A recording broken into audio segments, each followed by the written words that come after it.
یہاں آیت یہ نہیں کہہ رہی کہ عورت بھول جاتی ہے، بلکہ یہ کہہ رہی ہے کہ اگر عورت پریشر میں آ جائے، کنفیوژن فیل کرے، لیگل کمپلیکسٹی یا لاسٹ فیل کرے، تو دوسری عورت اسے مورل اور مینٹل سپورٹ دے سکے۔ آپ اس وقت کا معاشرہ امیجن کریں جب بزنس اور فائنانس اکثر مردوں کا ڈومین ہوا کرتا تھا۔ سوچیں، یہ legal contracts, financial dealings, court, بازار کے کام، یہ سارے عورت کے لیے اتنا سپورٹیو انوائرمنٹ نہیں ہوتے۔ اور یہی آج کے زمانے میں بھی عورتیں اتنی فائنینشیل انڈیپینڈنٹ نہیں ہوئی ہے۔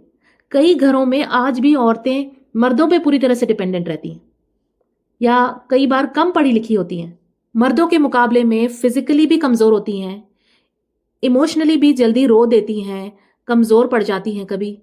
تو یہ عورتوں کو کمزور یا نیچا دکھانے کے لیے نہیں، بلکہ ان کو محفوظ اور ان کو پروٹیکٹ کرنے کا طریقہ ہے۔ قرآن کا مقصد کسی کو نیچا دکھانا نہیں، بلکہ انصاف قائم کرنا ہے۔ تو چاہیے کہ ہم اس بات کو سمجھیں کہ یہاں بات میموری ڈیفیکٹ کی نہیں ہو رہی ہے، یہاں پہ سچویشنل کنفیوژن کی ہو رہی ہے۔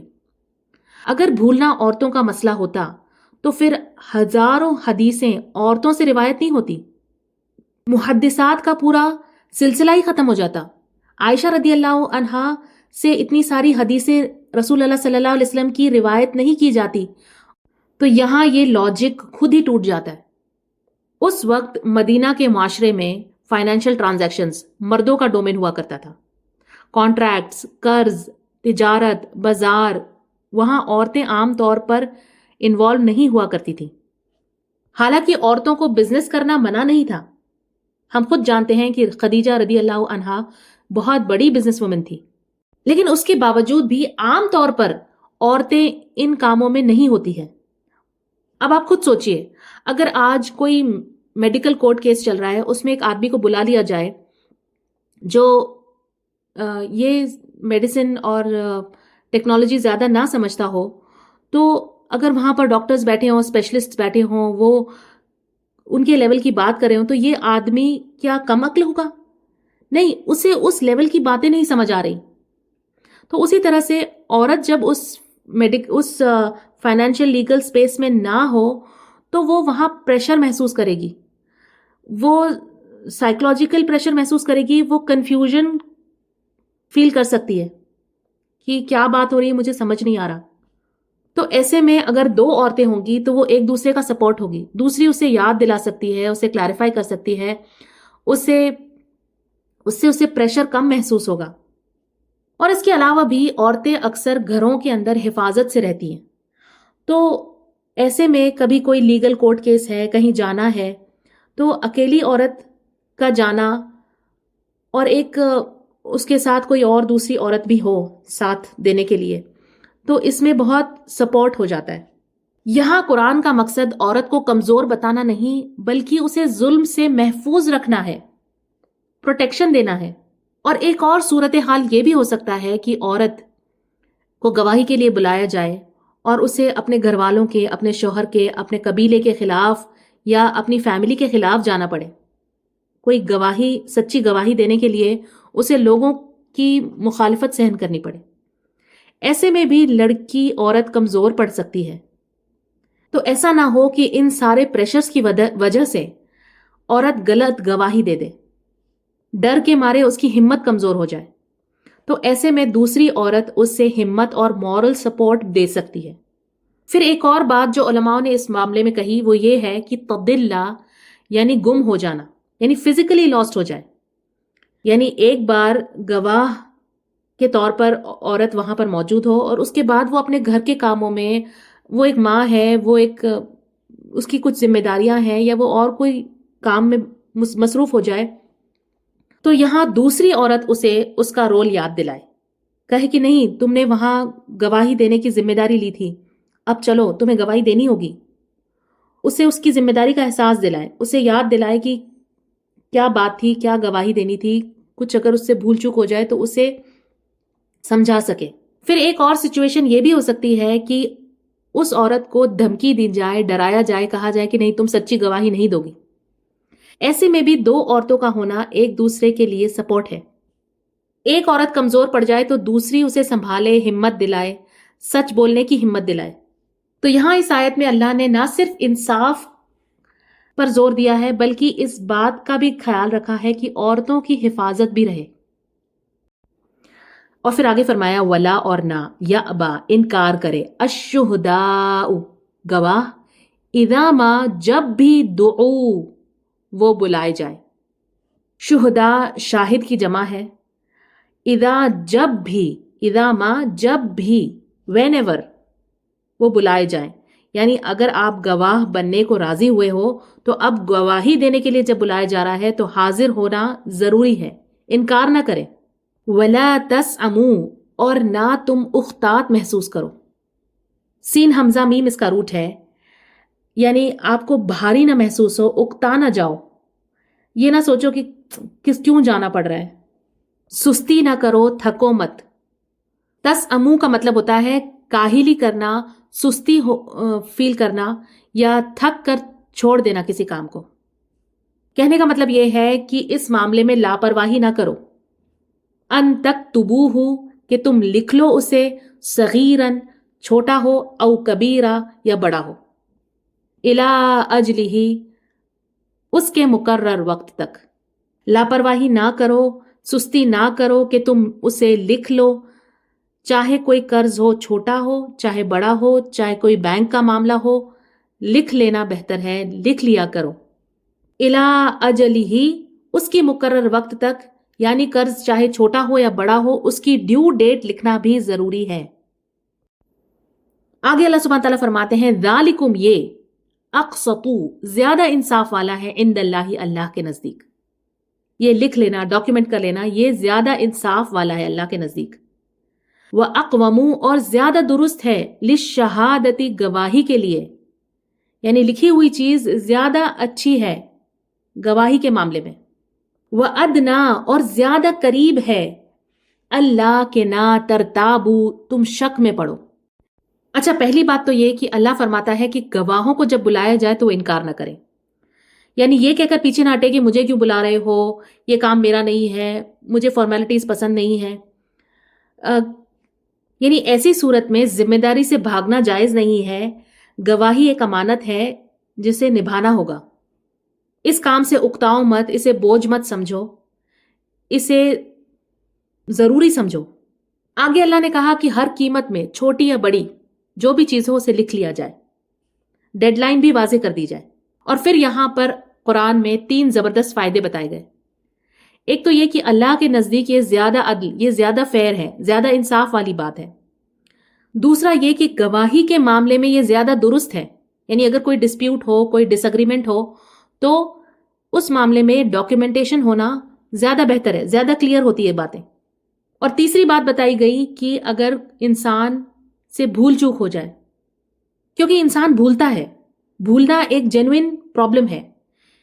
اس کا نتیجہ کیا ہوتا ہے؟ کسی ایک پر ظلم ہو جاتا ہے بھول جانے کی وجہ سے. تو اللہ چاہتا ہے کہ کسی کے بھی ساتھ ظلم نہ ہو، اس لیے بہتر ہے کہ لکھ لیا جائے. اب ایک اور بات آپ یہاں پر نوٹ کریں، یہاں پر افعال تفضیل کا صیغہ ہے، یعنی جیسے اکبر زیادہ بڑا، اصغر زیادہ چھوٹا، احسن زیادہ اچھا، اتقا زیادہ متقی، اطہر زیادہ پرہیزگار، اکمل زیادہ کامل، اجمل زیادہ خوبصورت. اسی طرح سے یہاں پر جو لفظ استعمال ہوئے ہیں تو یہ جو زیادہ ہے وہ مبالغے کے لیے نہیں ہے بلکہ کمپیریٹیو بتایا جا رہا ہے کہ 2 چیزوں کے مقابلے میں ایک چیز زیادہ فضیلت والی ہے. تو جیسے اقسط کا مطلب ہوتا ہے زیادہ انصاف والا، زیادہ درست. اقوم زیادہ درست، عند اللہ اللہ کے نزدیک، یعنی اللہ کے نزدیک یہ زیادہ قابل قدر ہے، زیادہ مضبوط ہے. اسی طرح سے ادنا زیادہ قریب، مور لائکلی. ٹھیک ہے، تو یہاں تک یہ بات سمجھ میں آ گئی. آگے فرمایا الا مگر ان یہ کی تکون ہو تجارتن تجارت، حاضرن حاضر، تدیرونہا تم لین دین کرتے ہو جس کا، بینکم آپس میں، فلیسا تو نہیں ہے، علیکم تم پر، جناح کوئی گناہ، اللہ کے نہ تکتبوہا تم لکھو اسے. کہنے کا مطلب یہ ہے کہ اگر امیڈیٹ ٹرانزیکشنز کا معاملہ ہو، ابھی فوراً کوئی ہاتھوں ہاتھ لین دین ہو رہا ہو، آپ نے پیسے دیے اور سامان لیا اسی وقت، ایسی صورت میں لکھنا لازم نہیں ہے، ضروری نہیں ہے۔ ایسے معاملات میں اگر نہ بھی لکھا جائے تو کوئی بات نہیں، جب معاملہ فوراً کمپلیٹ ہو رہا ہو۔ جیسے ہم چھوٹے موٹی خرید و فروخت روز مرہ کی زندگی میں کرتے ہیں، کبھی کپڑا خریدنے گئے، کبھی جوتے خریدنے گئے، کبھی دوائیاں خریدنے گئے، اسی سمے پیسے دیا اور اسی سمے مال لیا، تو ایسے میں لکھنا ضروری نہیں ہے، ریسیٹ ہونا ضروری نہیں ہے۔ اگر ہو تو بھی ٹھیک ہے اور نہ ہو تو بھی ٹھیک ہے، لیکن لکھ لو تو بہتر ہے اور نہ لکھو تو کوئی گناہ نہیں۔ تو ایک طرف تو اللہ سبحانہ تعالیٰ نے ہمیں بتایا کہ جب ٹرانزیکشن بہت سگنیفیکنٹ ہو، جب کوئی بڑا تجارتی معاملہ آپ آپس میں کر رہے ہو تو ایسی صورت میں لکھ لیا کرو، گواہ بنا لیا کرو۔ اور آج کل کے زمانے میں گواہ کیا ہے؟ رسید ہے، یا کوئی انوائس ہے، یا کوئی بینک سٹیٹمنٹ ہے، یا کوئی کارڈ ٹرانزیکشن ڈیٹیلز ہیں، یا کوئی ای میل کنفرمیشن ہے۔ اور دوسری طرف اللہ سبحانہ تعالیٰ فرماتے ہیں کہ جب چھوٹا موٹا ٹرانزیکشن ہو، جب روزمرہ کی زندگی میں خرید و فروخت ہو، تو اس میں لکھنا لازم نہیں ہے۔ یہ اللہ نے ہمارے لیے آسانی کر دی۔ کتنی ساری چیزیں کور کرتا ہے قرآن مجید۔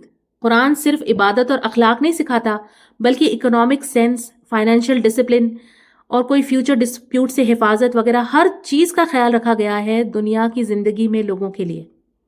قرآن مجید میں انسان کی ہر قدم پر رہنمائی کی گئی ہے۔ سبحان اللہ، الحمدللہ، ہر طرح سے ہماری رہنمائی کی گئی ہے۔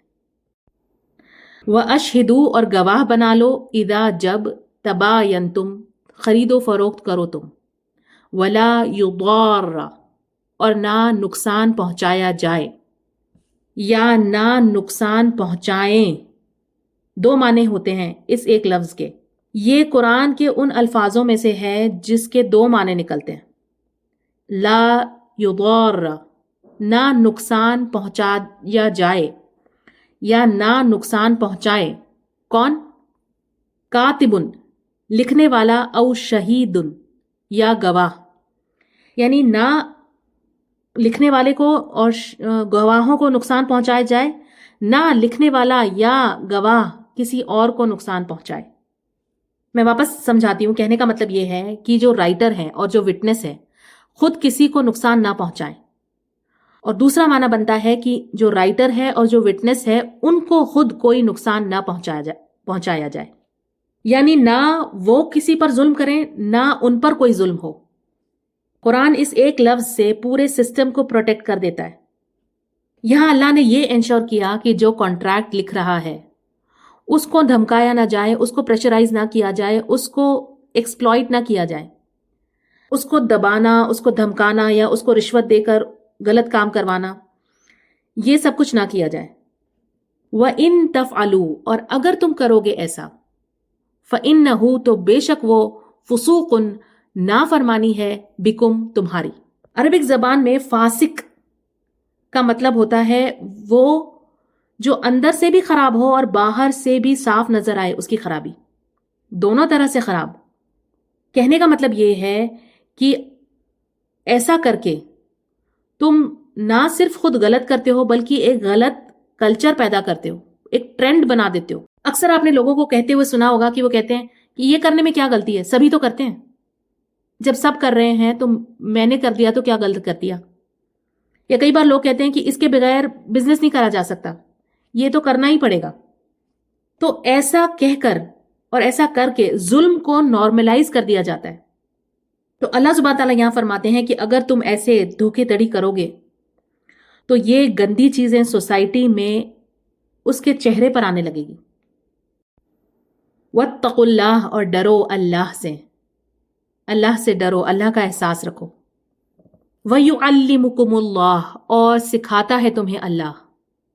ان سارے معاملات میں سب سے پہلے تو اللہ سے ڈرو، اور پھر آگے فرمایا اللہ تمہیں سکھاتا ہے۔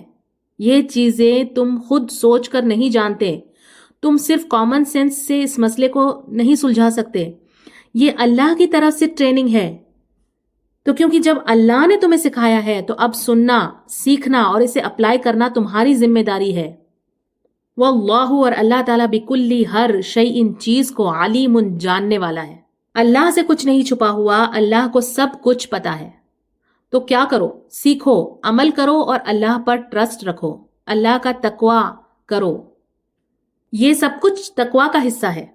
اب آپ ایک بات یہ دیکھیں، کئی بار کوئی ٹیچر ہوتا ہے، وہ اسٹوڈنٹ کو کہتا ہے کہ ابھی اگر یہ بات تمہیں سمجھ نہیں بھی آ رہی تو اسے لکھ لو، سمجھ لو، ابھی پڑھ لو اسے جیسے میں پڑھا رہا ہوں، آگے آنے والے وقت میں تمہیں یہ بات سمجھ آ جائے گی. اور پھر جب اصل زندگی میں وہ چیزیں کام آتی ہیں تو پھر انسان کہتا ہے کہ شکر ہے میں نے اس وقت سیکھ لیا تھا. تو یہاں بھی اللہ سبحانہ تعالیٰ کہتے ہیں کہ تم اللہ کے دین کو سیکھو. ہو سکتا ہے تمہیں ابھی سمجھ میں نہ آئے لیکن اس کا فائدہ ہے. اور ساتھ ہی میں یہ بھی بتا دیا کہ اللہ سب کچھ جانتا ہے. جو بھی تم اگر کمی کوتاہی، کوئی دھوکہ دڑی، کوئی لوپ ہولز کچھ بھی رکھتے ہو اپنے ٹرانزیکشنز میں، تو اگر سامنے والا اس بات کو سمجھ سکے یا نہ سکے، لیکن اللہ سب کچھ جانتا ہے، اللہ سے کچھ بھی چھپا ہوا نہیں. یہ آیت جو ہم نے ابھی بھی پڑھی، آیت نمبر 282، قرآن مجید کی سب سے لمبی آیت ہے، سب سے بڑی آیت. تو اب اس آیت کو پورا ایک بار دیکھ لیتے ہیں تاکہ پورا پکچر سمجھ میں ایک ساتھ آ جائے. اس آیت میں یہ کہا جا رہا ہے کہ اے ایمان والو، جب تم کسی معین مدت کے لیے قرض کا معاملہ کرو تو اسے لکھ لیا کرو، اور تمہارے درمیان کوئی لکھنے والا انصاف کے ساتھ لکھے، اور لکھنے والا انکار نہ کرے لکھنے سے جیسے اللہ نے اسے سکھایا ہے. تو اسے لکھنا چاہیے، اور جو شخص ذمہ دار ہے یعنی قرض دار ہے وہ لکھوائے اور اللہ سے ڈرے جو اس کا رب ہے، اور اس میں سے کچھ بھی کم نہ کرے. اگر قرض دار ناسمجھ ہو یا کمزور ہو یا خود لکھوا نہ سکتا ہو تو اس کا ولی انصاف کے ساتھ لکھوا دے، اور اپنے مردوں میں سے 2 گواہ بنا لو. اگر 2 مرد نہ ہوں تو 1 مرد اور 2 عورتیں جنہیں تم گواہوں میں سے پسند کرو، تاکہ اگر ان میں سے ایک بھول جائے تو دوسری اسے یاد دلا دے. اور جب گواہوں کو بلایا جائے تو وہ انکار نہ کرے. اور چھوٹا ہو یا بڑا، اس قرض کو اس کی مدت تک لکھنے میں سستی نہ کرو. یہ اللہ کے نزدیک زیادہ انصاف والی بات ہے، گواہی کو زیادہ مضبوط کرتی ہے اور اس بات کے زیادہ قریب ہے کہ تم شک میں نہ پڑو.